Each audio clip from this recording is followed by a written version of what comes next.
Next question आपके पास आएगा, स्वतंत्र भविष्य गैर लाभकारी संगठन पक्ष। गैर लाभकारी संगठन क्या है? तो इसमें देखिए आचार संहिता है, गठित जांच समिति है, अनुशासन समिति है, प्रशासनिक समिति है। तो यहाँ पर आएगा आपका आचार समिति। आचार समिति एक ऐसी है जो कि गैर लाभकारी, किसी प्रकार की इसमें लाभ नहीं होता है। आचार संहिता में आप सभी देखे होंगे किस प्रकार की प्रचार प्रसार नहीं चलता है। संहिता जो है पूर्ण तरीके से निर्वाचन करने के लिए उद्देश्य से लगाया जाता है आचार संहिता को। तो इस प्रकार से गैर लाभकारी संगठन है, इसमें किसी प्रकार की लाभ नहीं होती। आगे देखते हैं, प्राथमिक स्वास्थ्य देखभाल के सिद्धांतों में क्या क्या शामिल है। सामान का वितरण करना, ये होता है, सामान का वितरण करते हैं। प्राथमिक स्वास्थ्य में देखभाल के लिए सामाजिक सहभाग होता है, समाज का भी सहभागिता होती है। कवरेज और पहुंच होता है, लोगों तक पहुंचाया जाता है सुविधाओं को। उपयुक्तता और निरंतरता, ये हमारे पास नहीं होता, निरंतरता नहीं हो सकता, कभी कभी रुक भी जाता है, कंटिन्यू हो ऐसा नहीं है। तो इस प्रकार से आपके पास आ, बा और सा तीन ऑप्शन आएंगे, इस 12वां का सी रहेगा। तो इस प्रकार से आपको जो है कंट्रोल करना है, परीक्षाओं को हैंडल करना है। इस प्रकार से सही रणनीति बनाते हुए आपको अग्रसर होना है। 13 की बात की जाए, निम्नलिखित को सम्मिलित कीजिए। कार्पल टर्न सिंड्रोम, रिएस्टर ड्रॉप, शरीर की सबसे मोटी तंत्रिका क्या है, और सर्कमफ्लेक्स तंत्रिका। इस प्रकार से आपके पास दिया हुए हैं। तो इसको आपको कम से कम 1 या 2 अगर सही मिल जाता है तो बाकी 2 को आप जो है गेस कर सकते हो। इसको हल करने का बहुत अच्छा तरीका रहता है, जैसे कि आपको सबसे पहले तो पता होना चाहिए कि इसका मीनिंग क्या है, कैसे हैंडल करें। जैसे कार्पल टर्न सिंड्रोम एक आम स्थिति है जो हाथ और कलाई में दर्द सुनता है और झुनझुनी पैदा करती है। इसमें ये खास तर्जनी के और मध्य उंगली में होता है, तो इसको कहा जाता है मंझला, है ना। मंझला मध्य उंगलियों में होने के कारण से इसको आप जो है मंझला तंत्रिका के नाम से भी कह सकते हैं। जिस प्रकार से ऑप्शन में दिया हुआ है मंझला तंत्रिका, तो इसमें आ जाएगा, मंझली उंगलियों के बीच होती है, इसलिए इसे मंझला तंत्रिका के नाम से भी जाना जाता है। मंझला तंत्रिका इसमें आ जाएगा ऑप्शन में। रिस्ट ड्रॉप को रेडियल तंत्रिका कहा जाता है। तो रेडियल तंत्रिका हमारे पास अवेलेबल्स है, रेडियल तंत्रिका आपके पास ऑप्शन हो जाएंगे। तो इस प्रकार से आपको मंझला भी मिल गया और रेडियल भी मिल गया, मतलब ए का ऑप्शन है तीसरा और बी का ऑप्शन है फर्स्ट, बाकी में ऐसा है ही नहीं। तो इस प्रकार से क्लियर हो जाता है कि सी का ऑप्शन होगा शरीर की सबसे मोटी तंत्रिका। तो सी क्या है, मोटी तंत्रिका है। मोटी तंत्रिका को क्या कहा जाता है, तो सी का हो जाएगा आपका चौथा नंबर सटिक नर्व। सटिक नर्व लिया है, ये है साटिका तंत्रिका। साटिका तंत्रिका है वो, सटिक नर्व करके लिखा हुआ है, साटिका तंत्रिका। सटिक नर्व जिसे साइटिक नर्व भी कहा जाता है, इसको शरीर की सबसे लंबी और सबसे बड़ी तंत्रिका होती है, सबसे लंबी होती है और सबसे बड़ी तंत्रिका होती है सटिक नर्व, जिसे साइटिक नर्व भी कहा जाता है। एक्सिलरी तंत्रिका को सर्कमफ्लेक्स तंत्रिका के नाम से भी जाना जाता है। ऊपरी अंग में एक प्रमुख परिधिकीय तंत्रिका है जो ब्रेकियल फ्लेक्सस के पीछे हड्डी से निकलती है। तो इस प्रकार से ये आपको एक्सिलरी तंत्रिका को सर्कमफ्लेक्स भी कहा जाता है।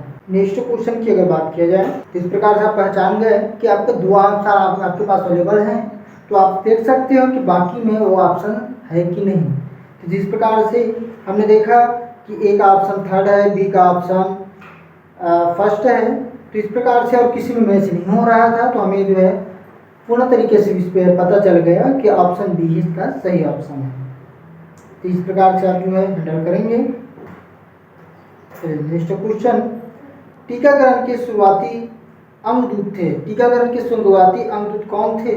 इसको जो है चीनी को माना जाता है। चीनियों ने सबसे पहले टीकाकरण की शुरुआत किए थे।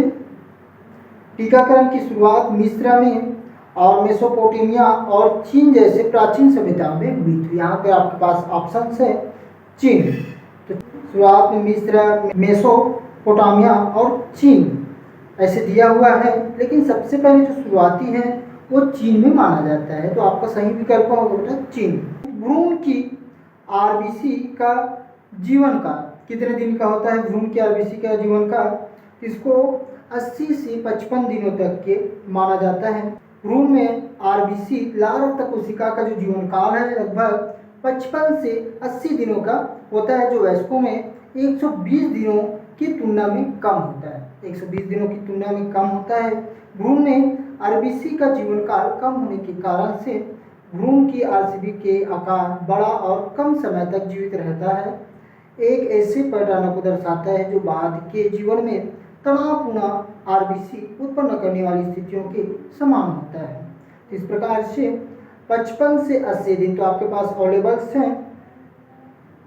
अब देख रहे हो कि भ्रूण में कितना होता है? 55 से 80 दिन होता है। वयस्कों में 120 दिन होता है। भ्रूण में आपका 80 दिन आएगा, जिससे ए आपका सही आंसर है। नेक्स्ट है जीव द्रव्य जीवन का भौतिक आधार है। यहाँ पर आपका आएगा न्यूक्लियम, प्रोटोप्लाज्मा से डीएनए। यहाँ पर आएगा जीव द्रव्य को प्रोटोप्लाज्मा कहा जाता है, को जीवन का भौतिक आधार माना जाता है। यह कोशिकाओं की जीवित भाग, कोशिका द्रव, नाभिक और अन्य अंगों से मिलकर बना होता है।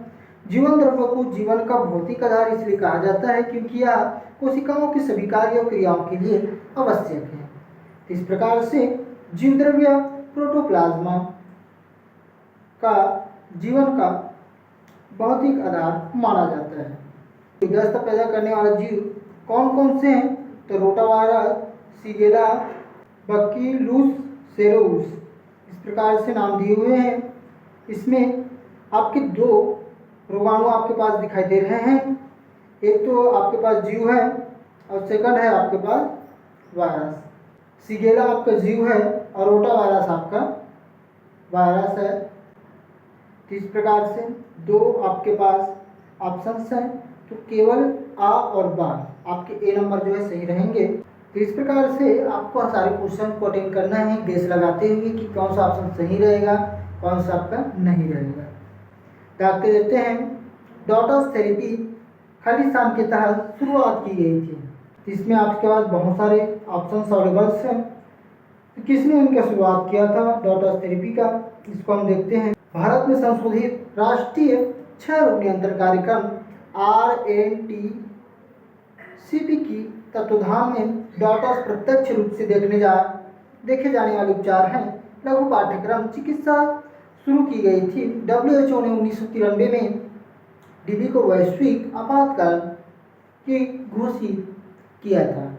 तो इस प्रकार से आप देख पा रहे हो कि इस कार्यक्रम को RNTCP भारत में संशोधित राष्ट्रीय क्षय रोग नियंत्रण कार्यक्रम RNTCP, तो इसके द्वारा ये जो है कार्यक्रम किया गया था।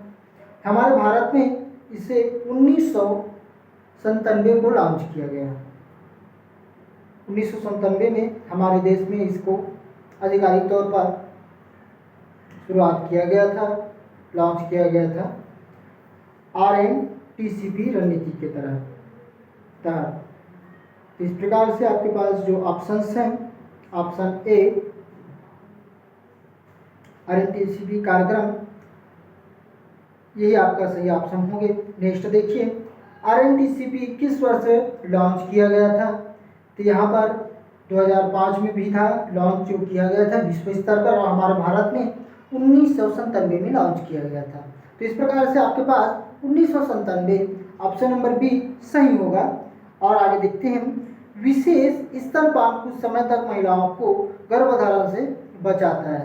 तो इसकी जो अवधि है वो 6 माह तक माना जाता है। 6 माह तक हर एक शिशु को स्तनपान करना चाहिए।